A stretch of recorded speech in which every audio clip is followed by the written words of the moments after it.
gentlemen, this is your captain speaking.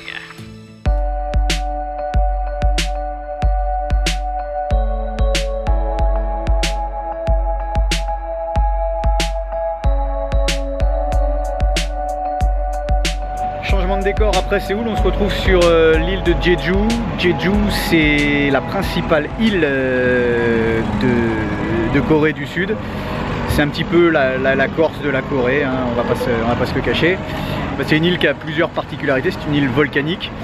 Et ces petites statuettes ne sont pas sans nous faire penser un petit peu à ce qu'on pourrait retrouver en Polynésie. En tout cas, le décor ici est paradisiaque.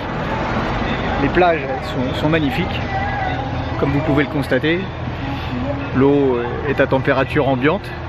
Il fait à peu près 27-28 degrés. Il est 9h30 du matin. C'est un véritable régal. On va voir ce qu'il y a là-bas.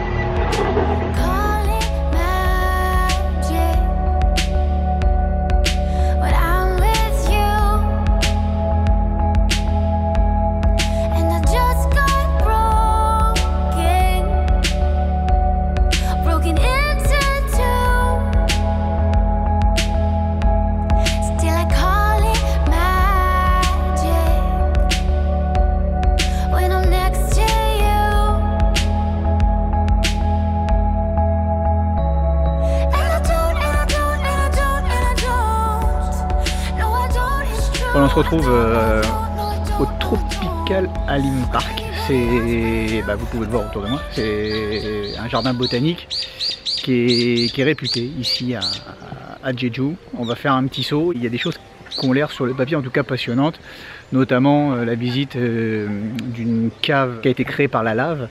Donc on va voir ce que ça donne. En attendant, comme vous pouvez à peu près le constater sur les images, c'est mignonnet.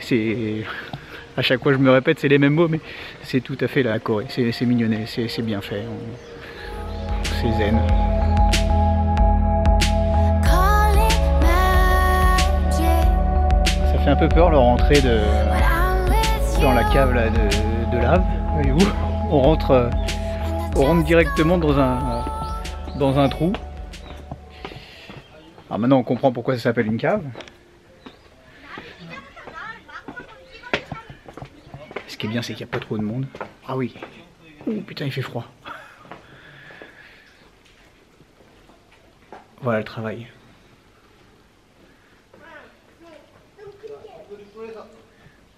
Alors c'est une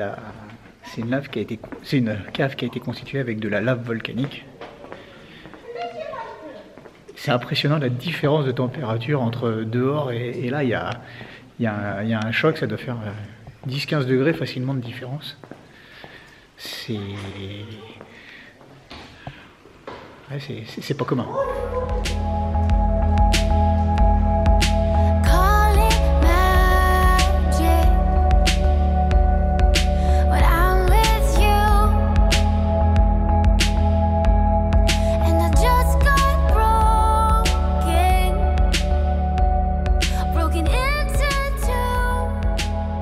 C'est vraiment une super surprise, là, cette cave de lave qui a maintenant gelé.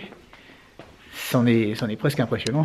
Et ce qui est encore plus impressionnant, c'est que là je suis carrément seul au milieu de tout ça. Il n'y a pas trop de touristes, donc tant mieux dans un sens. Mais ça fait une petite impression de film d'horreur, quoi. Et c'est très très impressionnant. Et ça gouttelette un petit peu de partout parce que cette lave qui est gelée, elle dégèle, tout simplement. C'est magnifique.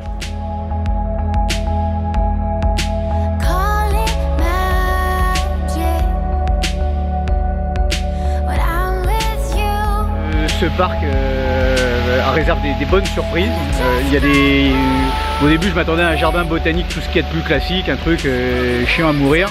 Et en fait, non. Il y a Korean style, on va dire. Il y a des petits trucs hyper surprenants, hyper sympathiques, hyper originaux.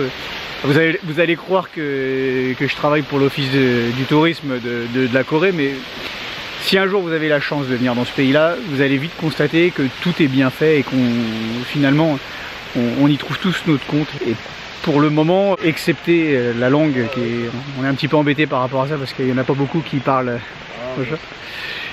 anglais. Et bah, pour le reste, c'est bien, je vous dis, les gens, ils sont sympas, ils sont zen. Vous voyez, vous croisez quelqu'un, il vous dit bonjour, il vous connaît pas.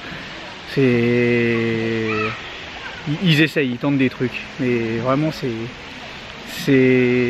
magnifique. Ouais, je re-signe tous les jours pour repasser une petite heure comme ça. Tous les jours.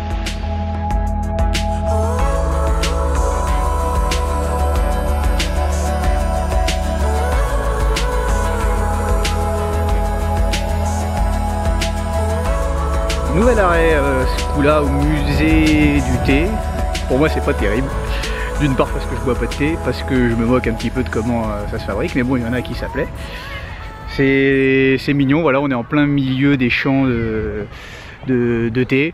Je l'avais déjà fait une fois au Sri Lanka, je m'étais un petit peu embêté.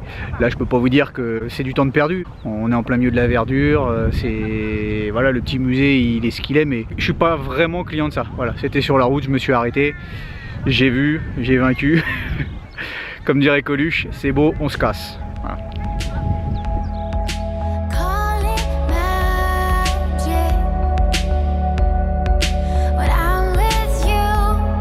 Sur le fameux pont qui mène au fameux chute d'eau dont le nom est imprononçable, que je vais afficher en bas de l'écran.